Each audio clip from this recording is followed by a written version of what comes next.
दुनिया में जितने लोग हैं या हमारे रिलेशन रिश्तेदार हैं, उनमें सबसे ज़्यादा हकदार जो है हुस्न सलूक का, वो माँ बाप हैं।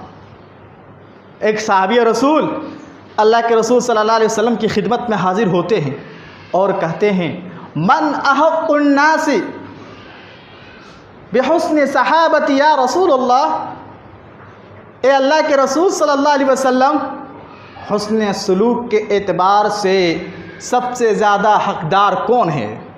लोगों में सबसे हकदार कौन है हुस्न सलूक के एतबार से?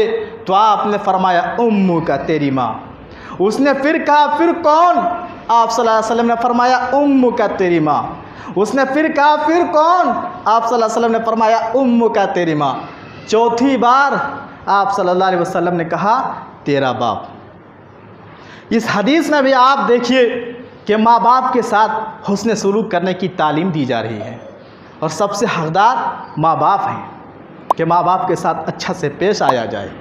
और इस हदीस में अगर आप गौर करेंगे तो एक अहम बात ये मालूम होगी कि अल्लाह के रसूल जनाब मोहम्मद रसूलुल्लाह सल्लल्लाहु अलैहि वसल्लम ने बाप के बिलमुकाबिल माँ का 3 गुना दर्जा बयान किया। इस हदीस में आपने 3 बार कहा कि तेरी माँ जो हुस्न सलूक के एतबार से ज़्यादा हकदार रखते हैं। बाप के बिलमुकाबिल माँ का दर्जा अल्लाह के रसूल ने ज़्यादा बयान किया इस हदीस में। क्यों मालूम है? आइए आज हम जानते हैं उसको। इसलिए कि 3 तकलीफ़ें ऐसी हैं, 3 दर्द ऐसा है जो सिर्फ माँ उठाती है, उसमें बाप का हिस्सा नहीं होता है। क्या है वो?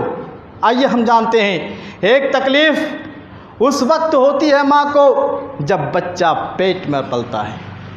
9 महीने तक माँ बच्चे को अपने पेट में रखती है, मशक्क़त और परेशानियों को बर्दाश्त करती है, उसमें बाप का कोई हिस्सा नहीं है। दूसरी तकलीफ़ और दूसरा दर्द, अल्लाह अकबर, उसके अल्फाज नहीं उस दर्द को बयान करने के लिए। जब डिलीवरी का वक्त होता है, बच्चे की विलादत का वक्त होता है, जब माँ बच्चे को जनती है, उस वक्त माँ को जो दर्द होता है, उस दर्द को अल्फाज में बयान नहीं किया जाता। आप अंदाज़ा कीजिए उस वक्त माँ को कितना दर्द होता है।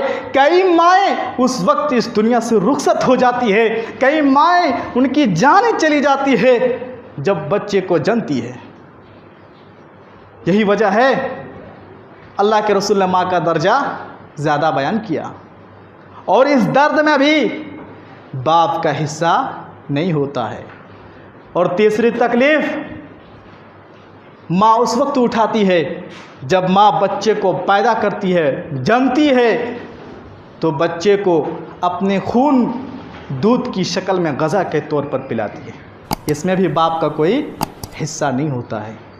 ये 3 तकलीफ़ें हैं जिन्हें माँ बर्दाश्त करती है, बाप का इन तकलीफ़ों में कोई हिस्सा नहीं है। और कुरान ने इस बात को बिल्कुल वाज़ेह कर दिया। अल्लाह तबारक व तआला फरमाता है, ववस्सैनल इंसाना बिवालिदैहि एहसाना। अल्लाह इस आयत में कहता है, हमने इंसानों को हुक्म दिया कि माँ बाप के साथ अच्छा सलूक करे। और वो माँ जिसने उन्हें 9 माह तक पेट में मुशक्क़त से रखा, और विलादत के वक्त भी माँ ने तकलीफ़ बर्दाश्त की, और विलादत के बाद भी 2.5 से 2 साल तक माँ ने दूध पिलाई। इसलिए अल्लाह के रसूल सल्लल्लाहु अलैहि वसल्लम ने जो इस हदीस में बयान किया कि 3 मरतबा हुस्न सलूक के एतबार से सबसे ज़्यादा जो हकदार हैं वो तेरी माँ है, उसके बाद का बाप। हालांकि दोनों हकदार हैं, लेकिन माँ का दर्जा ज़्यादा इस वजह से है क्योंकि माँ ज़्यादा तकलीफ़ें उठाती है, माँ ज़्यादा बर्दाश्त करती है।